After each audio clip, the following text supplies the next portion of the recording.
অবদান সবচেয়ে বেশি।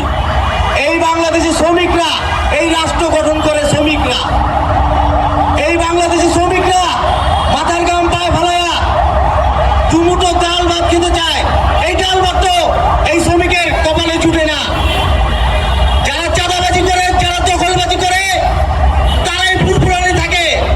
আর যারা শ্রমিক, যাদের জন্য এই দেশটা সুন্দর হচ্ছে, যাদের জন্য মেট্রো রেল পেয়েছি, যাদের জন্য আমরা আজকে বড় বড় বিল্ডিং পাইছি, যাদের জন্য আজকে আমরা সুন্দর সুন্দর রোড পাইছি, তাদেরকে মূল্য দেওয়া হয় না। কোনো সরকার তাদেরকে মূল্য দেয় না। আমি জিয়া রহমানের সন্তান, প্রধানমন্ত্রী আছে জিয়া রহমান সাহেব, শ্রমিককে ভালোবাসত। বেগম খালেদা জিয়া তিনবারের প্রধানমন্ত্রী, তিনি শ্রমিককে ভালোবাসত।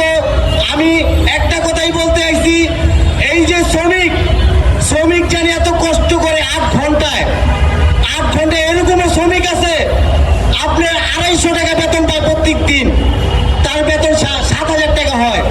তার বেতন, প্রত্যেকটা শ্রমিকের বেতন সর্বমূল্য 25,000 টাকা করতে হবে। আর জনাব তারেক রহমান সাহেব যেহেতু শ্রমিকের জন্য কথা বলে বেশি, তিনি জনগণের ভোটে নির্বাচিত হয়েছে।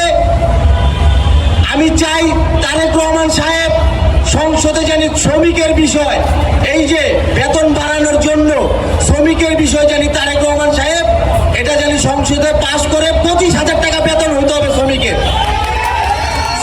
বেতন 25,000 টাকা হইতে হবে।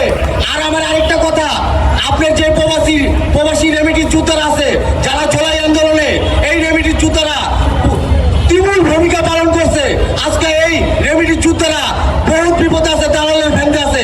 এটা আমাদের প্রধানমন্ত্রী তারেক রহমান